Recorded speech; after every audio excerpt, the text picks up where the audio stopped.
మన దేశంలో ఫార్మా రంగం ఫ్యూచర్ ఎలా ఉండబోతోంది? ట్రంప్ టారిఫ్ల ఎఫెక్ట్ ఎలా పడబోతోంది? సింపుల్గా చెప్తే ఫార్మా రంగానికి కష్టకాలం వచ్చే సంకేతాలు కనిపిస్తున్నాయి.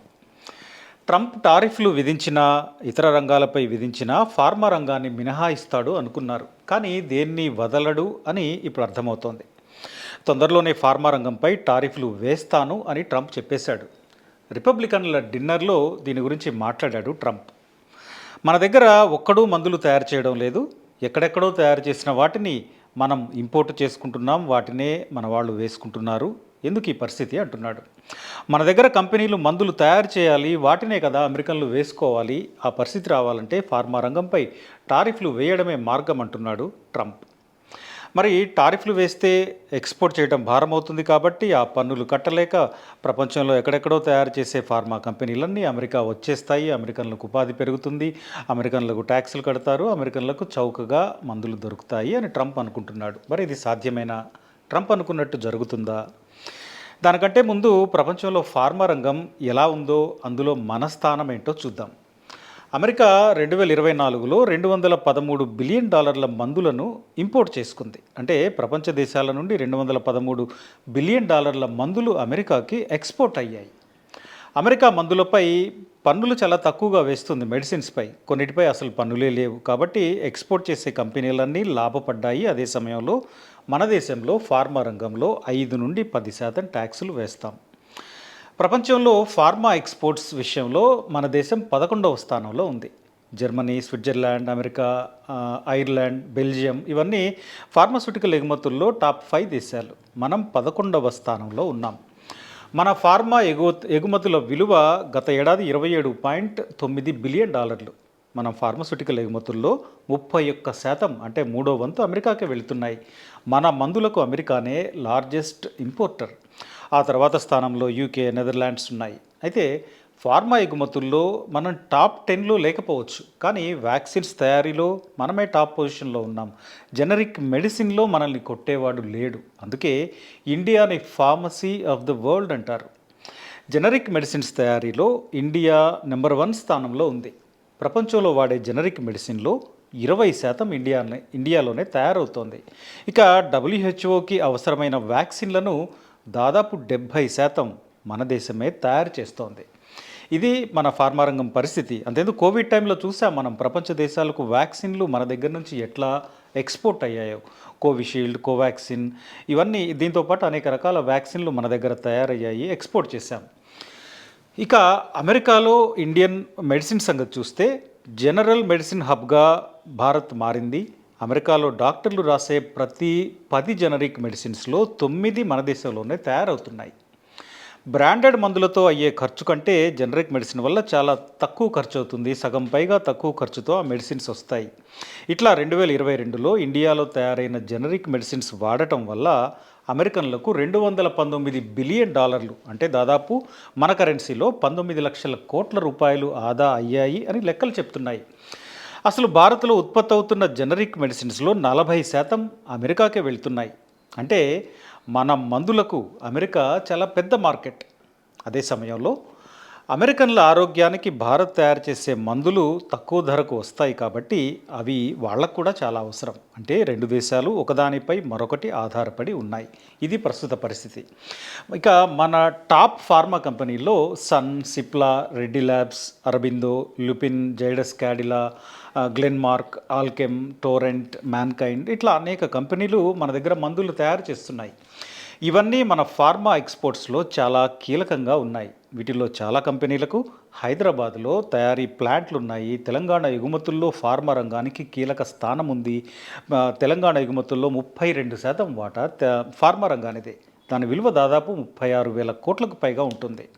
మన దగ్గర ఫార్మా సిటీనే ప్రభుత్వం ఏర్పాటు చేసింది. ఇది మన దగ్గర ఫార్మా పరిస్థితి. అంటే మన దగ్గర ఉత్పత్తి ఉంది, ఆ ఉత్పత్తి అమెరికాకు అవసరం. మనం తయారు చేసే జెనరిక్ మెడిసిన్ అమెరికా ఎక్కువగా ఉపయోగిస్తోంది. మరి అమెరికా మందులు తయారు చేయదా అంటే అమెరికా కూడా మెడిసిన్స్ తయారు చేస్తోంది. అమెరికా టాప్ 5 ఫార్మా ఎక్స్పోర్టర్స్లో ఒకటి.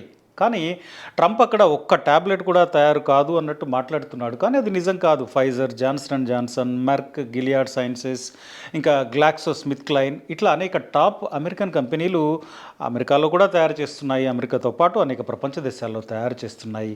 ఖర్చు తక్కువగా ఉన్న ఇతర ప్రాంతాల్లో అన్ని కంపెనీల్లాగానే ఇవి కూడా ప్లాంట్లు పెట్టుకొని మెడిసిన్స్ ప్రొడ్యూస్ చేస్తున్నాయి.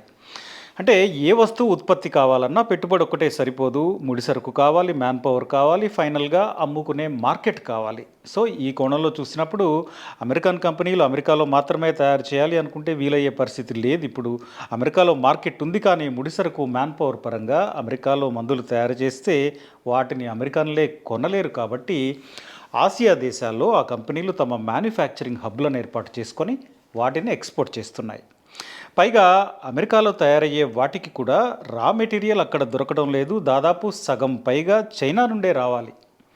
కానీ చైనా మీద ఇప్పుడు ట్రంప్ 104% పన్ను వేశాడు. మరి అమెరికాలో ఫార్మా కంపెనీలు మందులు ఎలా తయారు చేయాలి, ముడిసరుకు ఎలా వస్తుంది, ఎక్కడి నుంచి వస్తుంది? చైనా నుంచి దిగుమతి అయ్యే మెడిసిన్స్ మీద పన్నులున్నాయి, రా మెటీరియల్ మీద పన్నులున్నాయి. సో అమెరికన్ ఆసుపత్రుల నుంచి ఇప్పటికే ట్రంప్ మీద ఒత్తిడి మొదలైంది. ఏంట్రా నీ గోల, జనాల్ని బతకనివ్వవా అంటున్నారు వాళ్ళు. ఇప్పుడు ట్రంప్ వేసిన టారిఫ్లు తప్పించుకోవాలి అంటే ఫార్మా కంపెనీలన్నీ అమెరికాలో కంపెనీలను ఏర్పాటు చేయాలి అని ట్రంప్ చెప్తున్నాడు.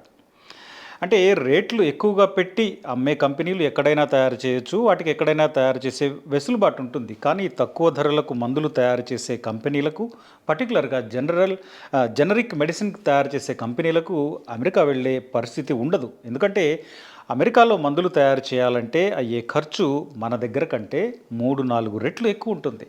అంటే మన దగ్గర ఒక మెడిసిన్ తయారు చేయడానికి ₹10 ఖర్చు అయితే అదే అమెరికాలో తయారు చేయాలంటే ఓ ₹40-50 ఖర్చు అవుతుంది. ఈ పరిస్థితిలో ఇప్పుడు ట్రంప్ ఆర్డర్ వేసినా, బెదిరించినా, టారిఫ్లు వేస్తానన్నా ఫార్మా కంపెనీలు అమెరికా తరలి వెళ్ళడం సాధ్యం కాదు. నిజానికి ఈ రంగంలో ఒక దేశం ముందంజ వేయడం, ఏ రంగంలో అయినా ముందంజ వేయడం ఒక రోజులో అయ్యేది కాదు. ఆ సప్లై చైన్ ఏర్పడడానికి అనేక ఏళ్లు పడుతుంది. ఇప్పుడు దాన్ని ఓవర్నైట్ మార్చాలి అంటున్నాడు ట్రంప్. కానీ అది ఎంతవరకు సాధ్యం? ఇప్పుడు జనరిక్ మెడిసిన్ తయారు చేసే ఫార్మా కంపెనీలకు ట్రంప్ టారిఫ్ల మూలంగా చాలా పెద్ద సమస్య వచ్చే పరిస్థితి ఉంది. ఎందుకంటే చాలా కంపెనీల కంటే ఇవి తక్కువ రేట్లకు తయారు చేస్తాయి మందుల్ని, వాటిని అమెరికా కూడా ఎక్స్పోర్ట్ చేస్తున్నాయి, ప్రపంచ దేశాలకు కూడా చేస్తాయి. అమెరికాలో చాలా కీలక ఆరోగ్య సమస్యలకు మన దేశంలో తయారయ్యే జనరిక్ మెడిసిన్ ఉపయోగిస్తున్నారు. కానీ ఇప్పుడు అక్కడ రేట్లు పెరుగుతాయి కాబట్టి అమ్మకాలు తగ్గుతాయి. దాన్ని భర్తీ చేసుకోవాలంటే ఇక్కడ ఖర్చులను తగ్గించుకోవాలి. ఆ ఎఫెక్ట్ ఉద్యోగాలపై పడుతుంది, కంపెనీ గ్రోత్పై పడుతుంది, కంపెనీ లాభ నష్టాలపై పడుతుంది.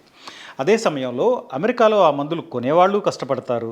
పైగా మన మెడిసిన్స్కి ఒకేసారి కొత్త డెస్టినేషన్ వెతకడం కూడా సాధ్యమయ్యే పని కాదు. కాబట్టి ఇప్పుడు ట్రంప్ టారిఫ్ల ఎఫెక్ట్ మన ఫార్మా రంగంపై గట్టిగానే పడే ప్రమాదం ఉంది.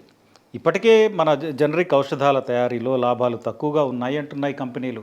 దీనికి టారిఫ్లు కూడా తోడైతే ఇప్పుడు భారత్లోని కంపెనీలకు ఇబ్బందులు పెరగడం ఖాయం. అయితే మన కంపెనీల్లో సిప్లా, రెడ్డీస్ ల్యాబ్స్ ఇట్లాంటి కంపెనీలు అమెరికాలో కూడా తయారు చేస్తున్నాయి.